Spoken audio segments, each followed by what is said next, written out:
Hello everyone, welcome to part 2 of dental calculus. So moving ahead with factors which can lead to the calculus formation. Earlier we saw everything in the part 1, we saw everything like the composition, the types, the classification. Now we'll be looking at the factors which can lead to the calculus formation in the oral cavity. So the first factor we have is the proximal contact relationship. So you can see in your tooth surfaces also, when two teeth are adjacent to each other, this wall is coming in contact to each other, which is the proximal wall. So sometimes there is space between these two proximal. You can see this triangular space. So there is space between these two, and this can lead to the food impaction. Whenever you try to eat something, or many a times food will get lodged in this triangular space, and that food can later on, when it's not like cleared or cleaned properly while brushing, it can get hardened and form a calculus in such areas. These are the common sites where you will find calculus. The next is the cervical enamel projection and the enamel pearls. So enamel pearls is basically a kind of abnormality of the tooth. So what happens here is that there is a narrow wedge-shaped extension of enamel which is pointing from the cemento-enamel junction to the furcation area. So here in this picture also you can see that from the cemento-enamel junction to the furcation area there is a extension, narrow extension. This is basically the enamel pearl. So this enamel pearl can also lead to the formation or accumulation of calculus while proper cleaning is not taking place. The next thing we have is prosthesis. If we talk about the prosthesis, then what happens is sometimes poorly designed clasp or prosthesis saddles can also lead to the calculus formation. Sometimes you can see in this figure also and here also, sometimes when the clasp design is not proper, it is poor, it can also lead to calculus formation. Next is the orthodontic brackets.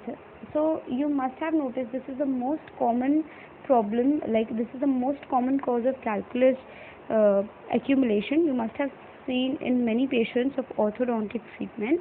So we apply these orthodontic brackets in patients who undergo orthodontic procedures to cure their malocclusion, and that leads to plaque retention. So here in the picture you can see there is all plaque which is there on the tooth surface, because of the brackets you're not able to clean your tooth surface properly. So it can also lead to plaque retention, which on mineralization can get hardened and become calculus. Now the next is mouth breathing. Many children have this habit of mouth breathing.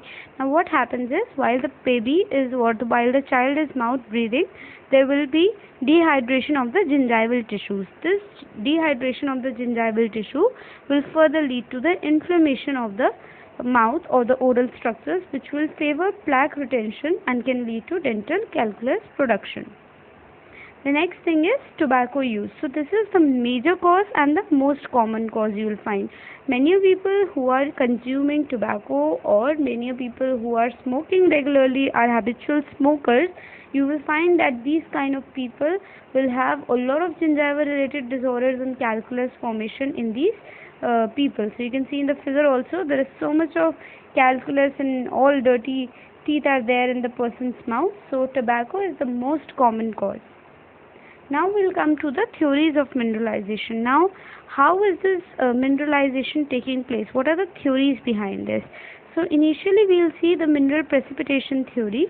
According to this mineral precipitation theory, there is basically a local rise in the degree of saturation of calcium and phosphate ions. So whenever there is a rise in the degree of saturation of calcium and phosphate ions can lead to the precipitation of the plaque into the calculus. Now there can be various reasons for it. Maybe there is a rise in the pH of the saliva, or colloidal proteins are found, or the phosphate can be liberated from the dental plaque. This can be the cause for the increased saturation degree of calcium and phosphate, which will lead to the mineral precipitation.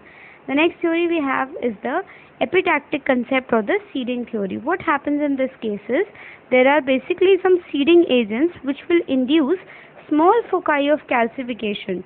These small foci of calcification will later enlarge and form calcified masses. Now what happened, for example, this is a tooth structure. Certain seeding agents will come and get attached to this tooth structure. Later what will happen is that these tooth structure, these seeding agents will act as a template for the crystal deposits, and the crystal will come and get deposit on this tooth surface and will lead to the calculus formation. Now comes some bacterial theories or some other theories like the bacteriological theory, enzymatic theory, and the inhibition theory. Coming to the first one, the bacteriological theory. So it is considered in the chapter related to dental caries also, you must have read that bacteria, microorganisms are considered a very common cause of calculus formation or even other dental related problems. So bacteria are the most common cause. So they involve the tooth surface and they get attached to the tooth surface, and they also act as a template for the calculus attachment. Also Leptotrachea and the actinomyces, these are the two most common causative agents which can lead to the calculus formation.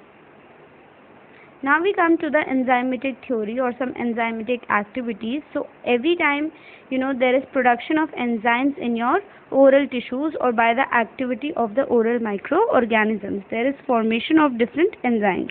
These enzymes can lead to the calculus formation. One such example is phosphate. Now we come to the inhibition theory. Now inhibition theory is a very interesting theory. What happens in this theory is that calcification, which there is a statement which is there. For example, this is the tooth surface and it says that calcification will only occur at the sites where the inhibition theory is not active. According to the inhibition theory, there are certain inhibitors or there are certain inhibiting agents which will not lead to the calcification. So wherever they will inhibit the process of calcification. So here it says that calcification will only occur at some special sites where the inhibition theory is not active, because where the inhibition theory will be active, these sites will be the non-calcifying sites. Now the sites where the calcification occurs, why is calcification?